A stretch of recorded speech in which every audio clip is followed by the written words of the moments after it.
सभी साथियों को मेरा प्रेम भरा नमस्कार। मैं हूं आपका होस्ट और दोस्त एस के यादव और राष्ट्रीय एनजीओ महासंघ के इस अधिकृत चैनल द एनजीओ गुरु पर मैं आप सभी का हार्दिक स्वागत करता हूं। आज की इस वीडियो में हम बात करने वाले हैं एक ग्रांट एप्लीकेशन के बारे में। और याद रखिएगा, सिर्फ आज की ही वीडियो में नहीं, लगातार चैनल पर इस साल 500 प्लस ग्रांट एप्लीकेशंस आपको कराई जाने वाली हैं। तो चैनल पर अगर आप पहली बार चैनल को देख रहे हैं या पहली बार आप चैनल पर आए हैं तो पीछे की वीडियोस चेक कर लीजिएगा। काफ़ी सारी ग्रांट हम ऑलरेडी अनाउंस कर चुके हैं और अब मैं आपके सामने हाजिर हूं मेरी स्क्रीन पर एक और नई ग्रांट एप्लीकेशन के साथ में, जहां पर पहले ऑप्शन में अगर आप एक इंडिविजुअल हैं तो for individuals name of applicant, आपका नाम, आपका ब्रीफ डिस्क्रिप्शन, आपके बारे में आपको यहाँ पर बताना है कि आप क्या करते हैं, क्या आपकी जॉब रोल्स रिस्पॉन्सिबिलिटीज़ हैं, आपका address, telephone number, mobile number, mail ID, date of birth और आपकी नेशनैलिटी। इसके अलावा अगर आप एक ऑर्गेनाइजेशन के रूप में यहाँ पर जो है अप्लाई कर रहे हैं तो ऑर्गेनाइजेशन का नाम, नोडल कॉन्टैक्ट यानी कि जो अधिकृत व्यक्ति है आपका जिसको इस पर्टिकुलर ग्रांट के लिए कॉन्टैक्ट किया जाए, उनका आपको यहाँ पर नाम देना है, उनका यहाँ पर आपको डेजिग्नेशन देना है, उनका आपको यहाँ पर एड्रेस देना है, telephone number, mobile number, mail ID, आपकी संस्था का रजिस्ट्रेशन नंबर, संस्था की रजिस्ट्रेशन डेट, आपकी जो संस्था का रजिस्ट्रेशन है उसकी कंट्री क्या है, राइट, वो आप यहाँ पर इंडिया टाइप करेंगे। टाइप ऑफ ऑर्गेनाइजेशन, आपकी संस्था का टाइप क्या है, यानी कि आप एक सोसाइटी हैं, ट्रस्ट हैं या सेक्शन 8 कंपनी है, तो यहाँ पर आपको जो है वो सारी चीज़ें मेंशन कर देनी है। उसके बाद डिटेल आती है आपके प्रोजेक्ट की, तो टाइटल ऑफ द प्रोजेक्ट क्या रहेगा आपका, सिटीज़, वो शहर कौन कौन से हैं जहां पर आप इस प्रोजेक्ट को हेल्ड करने वाले हैं, कंप्लीट करने वाले हैं, टेंटेटिव डेट्स क्या रहेंगी आपकी प्रोजेक्ट के लिए, आपकी जो प्रोजेक्ट है वो किस पर्टिकुलर कैटेगरी के अंदर फिल होता है, आप उसको यहाँ पर टिक करेंगे, या अदर्स में है तो आप यहाँ पर अलग से मेंशन करेंगे। तो यहाँ पर आप जो है एग्रीकल्चर के लिए, आपके एकेडमिक रिसर्च या स्टडीज़ के लिए कोई भी ग्रांट आवेदन कर सकते हैं, आप कल्चर और आर्ट्स के लिए, क्रिएटिव आर्ट्स के लिए आप ग्रांट आवेदन कर सकते हैं, आप अपने किसी भी एजुकेशन प्रोजेक्ट के लिए ग्रांट आवेदन कर सकते हैं, आप अपने किसी भी हेल्थ प्रोजेक्ट के लिए ग्रांट आवेदन कर सकते हैं, आप अपने किसी भी हिस्ट्री से संबंधित जो है ग्रांट आवेदन कर सकते हैं, साइंस एंड आईसीटी से संबंधित ग्रांट आवेदन कर सकते हैं, स्पोर्ट्स की ग्रांट आवेदन कर सकते हैं, टेक्निकल ट्रेनिंग की ग्रांट आवेदन कर सकते हैं, और वुमेन स्टडीज़ की भी आप ग्रांट आवेदन यहाँ पर कर सकते हैं। या फिर इसके अलावा अगर आपका कोई भी अदर सोशल इंटरवेंशन है तो आप उसके लिए भी अपनी ग्रांट यहाँ से आवेदन कर पाएंगे। अब please separately enclose your projects proposal covering the following points. अब यहां पर जो आपको अपना प्रपोजल सबमिट करना है उसके लिए रैशनल या जस्टिफिकेशन ऑफ द प्रोजेक्ट आपको सबमिट करना है। प्रोजेक्ट के अंदर ये चीज होनी चाहिए, आपकी ऑब्जेक्टिव्स और मेथोलॉजी होना चाहिए आपके प्रपोजल के अंदर, आपके जो एंटिसिपेटेड आउटकम्स हैं या इंपैक्ट असेसमेंट हैं वो आपके यहां पर होने चाहिए प्रपोजल के अंदर।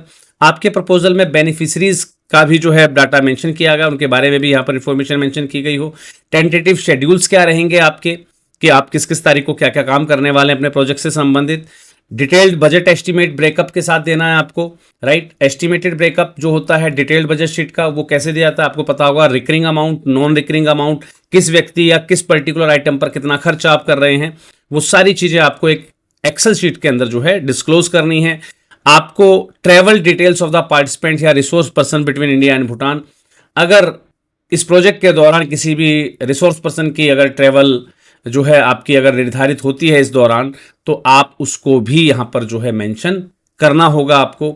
अब आपको जो अमाउंट चाहिए फाइनेंशियल असिस्टेंस जो रिक्वायर्ड है आपकी, अगर इन केस आपके पास एफसीआरए है तो आप वो अमाउंट बीटीएन यानी कि भूटान का जो करेंसी है उसके रूप में आप यहाँ पर मेंशन करेंगे। अगर आपके पास एफसीआरए अवेलेबल नहीं है तो आप डायरेक्टली इसको आईएनआर की फॉर्म में यहाँ पर फिल करेंगे।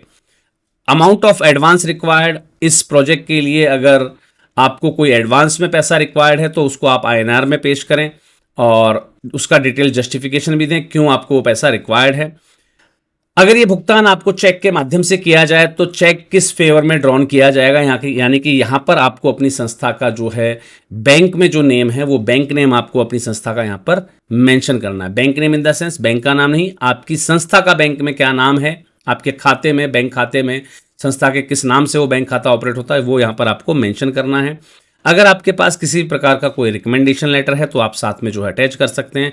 क्या आपने पहले कभी इस फंडिंग एजेंसी से ग्रांट अप्लाई कर रखा है या नहीं, उसके बारे में आपको यहाँ पर मेंशन करना है। अगर कर रखा है तो आपको इस प्रोजेक्ट को दोबारा जो है अप्लाई करते समय ये सारी डिटेल आपको फिल करनी है कि आपका प्रोजेक्ट क्यों कैंसिल हुआ था, या कोई कंफर्मेशन मिली थी या नहीं मिली थी, या फिर आपने कोई डिटेल यूटिलाइजेशन सर्टिफिकेट रिपोर्ट आपने सबमिट करी है या नहीं करी है।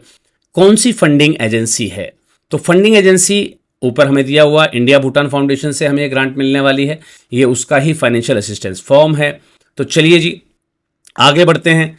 हमारे पास अगला जो ऑप्शन है, have you received any grant from the foundation in past, क्या आपको पहले से कोई ग्रांट मिली है, क्या previous proposal of your foundation has been rejected in past, क्या पास्ट में कोई भी आपका प्रपोजल जो है वो रिजेक्ट हुआ है, अगर हाँ तो उसकी डिटेल आपको देनी है।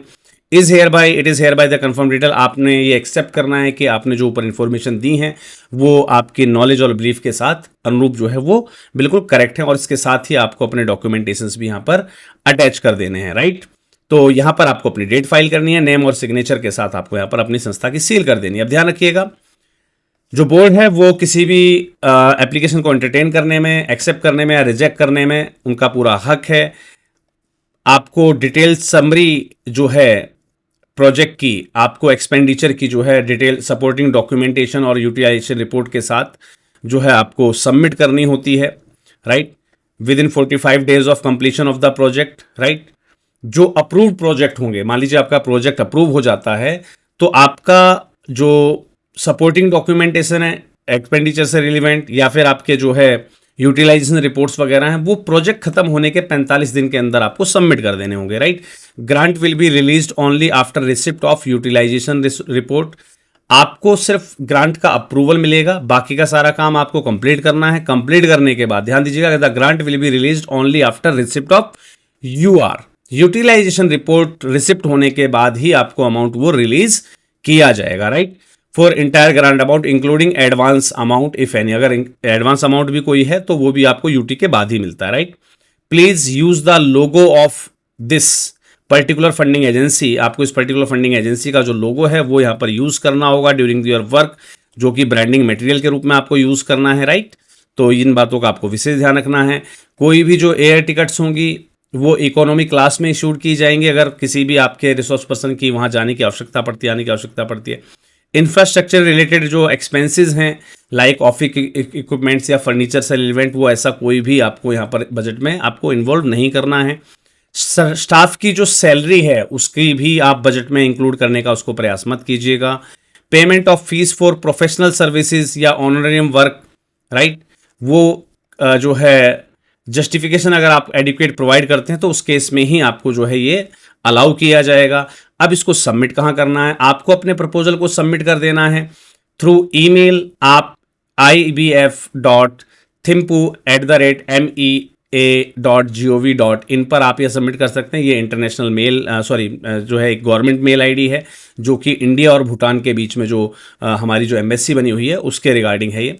तो यहाँ पर देखिए, the secretary India Bhutan foundation Thimphu secretariat embassy of India, तो एम्बेसी ऑफ इंडिया को ही आपको ये सबमिट करनी, जिसका मेल आईडी यहाँ पर दिया गया है, या फिर आप इस मेल का भी यूज़ कर सकते हैं। और मैं आपको रिकमेंड करूँगा कि आप इन दोनों मेल आईडी को यूज़ करें, यानी कि मेल आईडी आप ये यूज़ करेंगे और साथ में सीसी कर दें आप इस मेल आईडी को भी, जब इस प्रपोजल को आप ऑनलाइन सबमिट कर रहे हो, वाया मेल सबमिट कर रहे हो। और मेल के साथ ही साथ मैं आपको रिकमेंड भी करूँगा कि आप देखिए यहाँ पर दिया हुआ है for application based in Bhutan, जो लोग भूटान में बेस्ड हैं ये उनके लिए है एप्लीकेशन का प्रोसीजर, जो कि मेल से करने के लिए कहा है। लेकिन जहाँ पर हम बात कर रहे हैं इंडिया की, तो विशेष ध्यान दीजिएगा, इंडियन जो हमारी ऑर्गेनाइजेशंस हैं, एनजीओज हैं, उनको अपनी जो एप्लीकेशन है वो बाया डाक भेजनी है to the secretary India Bhutan foundation, new Delhi secretariat, royal Bhutanese embassy new Delhi, email ये वाला यूज़ करना है फॉर इंडियन ऑर्गेनाइजेशन। ध्यान दीजिएगा,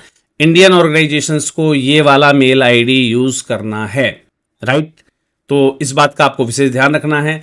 इसके साथ साथ एक पर्टिकुलर गूगल फॉर्म भी आपको फिल करना होगा जब इस ग्रांट के लिए आप अपना आवेदन प्रस्तुत कर रहे होंगे। अब वो गूगल फॉर्म कहाँ से मिलेगा सर, ये वाला जो है ये एप्लीकेशन फॉर्म, ये कहाँ से हमें डाउनलोड करना है, तो मैं आपको लेकर चलता हूँ वेबसाइट पर। यहाँ पर indiabhutanfoundation.com पर आपको जाना है, यहाँ से आपको डाउनलोड करना है इसका एप्लीकेशन फॉर्म। तो ये एप्लीकेशन फॉर्म हमें यहाँ से डाउनलोड कर लेना है, राइट। तो ये यहाँ पर आपका जो है application form as it is download हो जाता है।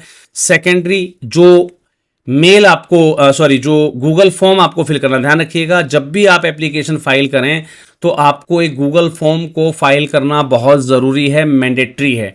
अब गूगल फॉर्म का लिंक कहाँ से मिलेगा वो भी मैं आपको यहाँ पर शो आउट कर देता हूँ।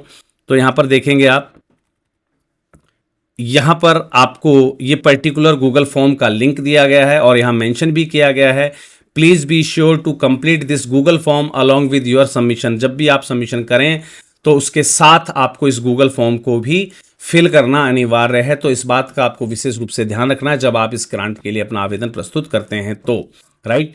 तो कुछ साथियों के सवाल रहेंगे, सर क्या एफसीआरए मैंडेटरी है? नहीं सर, एफसीआरए कोई मैंडेटरी नहीं है, क्योंकि आप यहाँ पर इंडियन एमबेसी को ही अप्लाई कर रहे हैं, इंडिया के अंदर ही आप अप्लाई कर रहे हैं और यहाँ पर जो भी आपको पेमेंट होगी वो चेक के माध्यम से मिलेगी। तो उसके लिए उन्होंने आपका चेक के लिए जो है पेई नेम पूछ लिया, राइट।